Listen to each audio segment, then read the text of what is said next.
Hey there, guys. This is Drew Badger, the world's #1 English fluency guide, and I am here with a brand new drone. A drone on a camera, or I guess a camera on a drone, I should say. And it's got kind of flying up around here. No, I'm just kidding. This isn't a drone at all. I'm just holding on to a camera and pointing it out my window. I live on the 11th floor, and I thought I would take this opportunity just to do something a little bit different for this advanced listening practice lesson.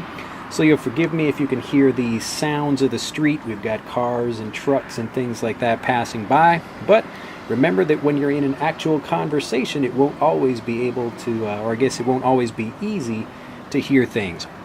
So as usual, if you're new to this series, I'd appreciate it, or probably you would appreciate it, if you'd go back and watch some of the previous lessons first so you can get used to the sound of my voice, because I'll be speaking much more quickly in this lesson, and it'll be even more difficult because I won't be showing my face. You just get to see, kind of showing things around. We've got the camera and just kind of showing you my neighborhood, because I wanted to talk about, a little bit about where I live and, something about myself that, hopefully it doesn't get too loud with trucks and things going by. Anyway, if you're ready to pursue and continue to go on with the lesson, let's get started. I wanted to talk about just kind of something that's, I guess connected with the season, and that's the weather that's not so nice.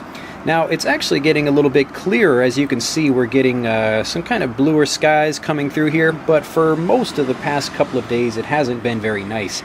The weather's actually been crap, I should say. It's been not rainy, but here in Nagasaki we get, I guess the winters are just not so fun. And you can see, there's some green on the trees left as it's fairly, it's kind of a tropical place. But in the wintertime, it still gets kind of cold and gray. And as, I guess just a personality thing for myself, one of the things that I guess it's been maybe, a blessing and a curse. This is a really great English phrase to talk about being blessed by something, and it just means, you're receiving something nice, or to be cursed means, something evil or awful has been put upon you that makes your life more difficult. So to say that something is a blessing and a curse, you can usually talk about having something that's both good and bad at the same time. So something that's been a blessing and a curse in my life is my understanding of space. And since I'm such a big fan of interior design and exterior design, and I love, organizing spaces and keeping things neat and clean and tidy, and it's been a good thing because it's, helped me control my environments and do lots of interesting things like garden design and, meet different people. And actually, I remember when I was younger, I used to organize the rooms. Like, I would clean my friends' rooms, if you can believe that. That's pretty funny. I actually really just enjoyed doing that. I would rearrange my room, and I really have a lot of fun just doing different things with different spaces and seeing what was possible. But the downside of that is that I'm also really affected by the places I'm in. So if the weather isn't particularly nice, then I'm also not in a particularly good mood.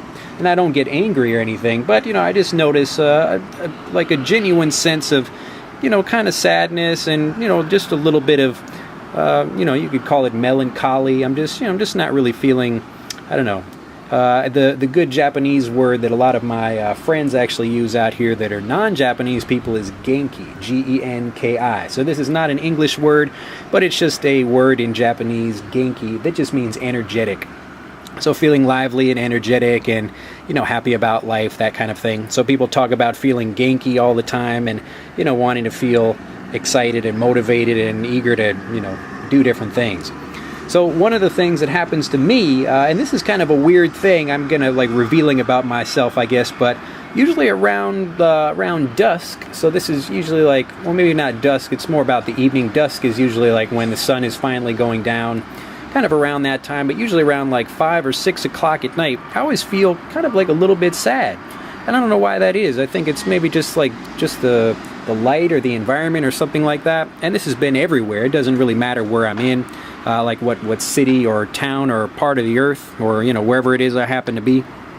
But it's just one of those things that when the environment is not so great, then it kind of affects me. So I've had to also develop a pretty strong sense of being able to control the way I feel, after having a certain environment that's controlling me in a certain way. I have to think about you know, what's the best way to change that so I can not have the environment control me all the time, or figure out some way that I can change my environment. Now, right now in my town, my little section of Nagasaki that I'm living in, you can actually see this is a park that I go to sometimes, and all these trees over here, if you've seen some of my previous videos, these are all cherry blossoms right here.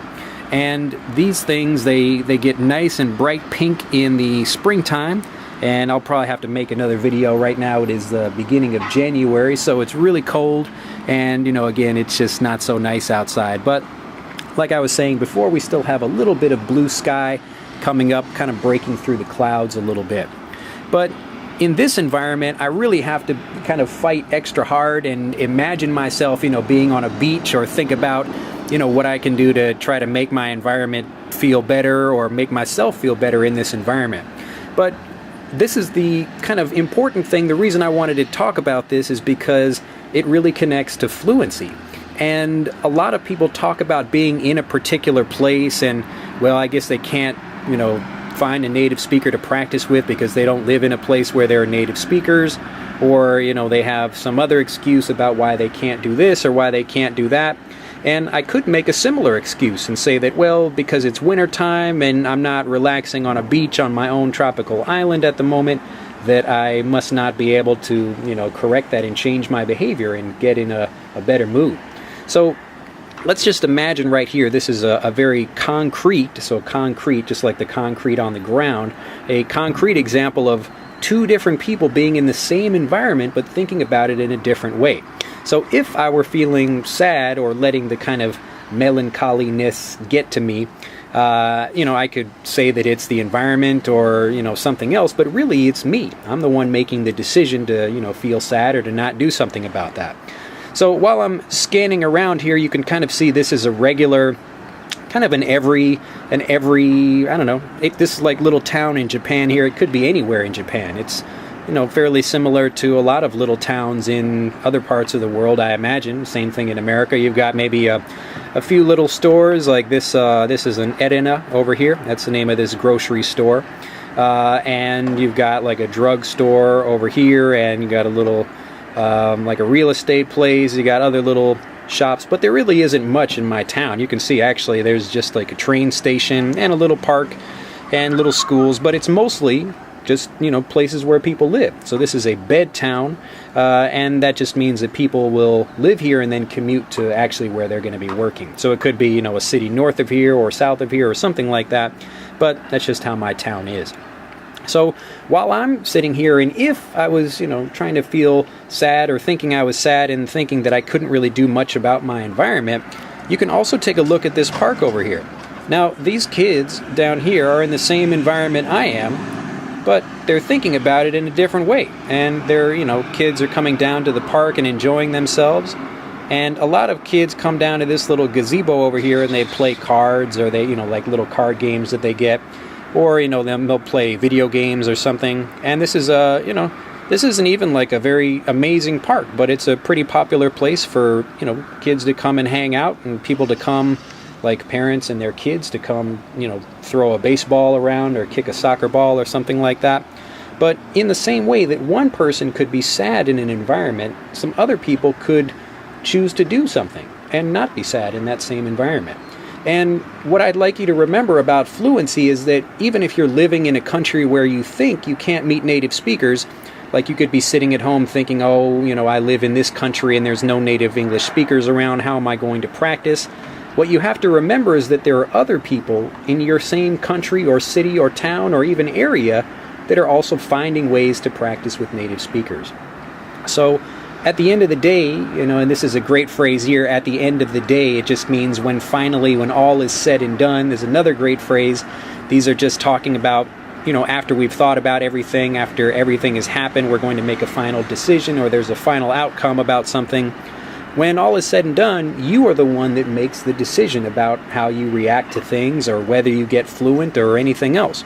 So when you're thinking about, you know, making decisions about how do you, you know, get fluent, or how you think about practicing with people, or, you know, even outside of fluency, like you're thinking about maybe, I don't know, I guess like trying to get wealthy or healthy or find a relationship, or, you know, anything like that. all of these things are things that are under your control, and this is what we talked about in the previous episode of this series, talking about the first rule of fluency. And the first rule of fluency, again, if you didn't listen to that one or if you didn't watch that video, is to take responsibility for how you learn. So you take responsibility for everything in your life, and the more you do that, the more you decide and the more you actually start to see, the results that you want or the actual results you can achieve. But you just have to decide that that's what you want to do first. Anyway, I thought, sharing this with you would also be a great way to help me even feel better. So this is me again deciding to do something instead of just sitting here and thinking, well, I'm not going to be so happy or ganky about where I am. I'm just going to feel sad or feel kind of a little bit down or depressed or something like that. I really want to feel excited, and so I decide to change myself first, and because of that I can change my environment. And I'll probably see pretty soon, maybe we'll get some sun shining through these clouds, and I can choose to focus on maybe the part of the clouds that are maybe a little bit darker, or I can choose to focus on the part of the sky that are having a little bit of blue coming through over there. So there's always different ways of looking at things, but it depends on you and what you're deciding to do. So it's all about your responsibility. So remember that first rule of fluency, and if you're thinking you're not in a great environment, then either change your environment or change the way you think about it.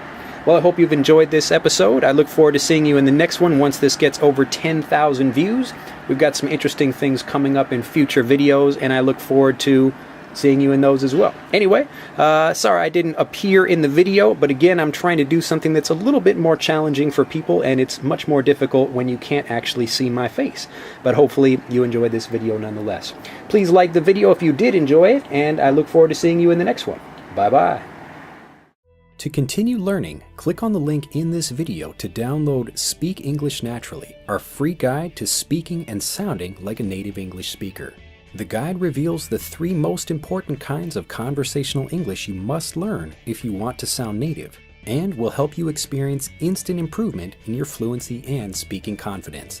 To download your free guide on a mobile device, click on the link in the upper right of this video. To download your free guide from a computer, click on the link in the lower right of this video. I look forward to seeing you in the guide.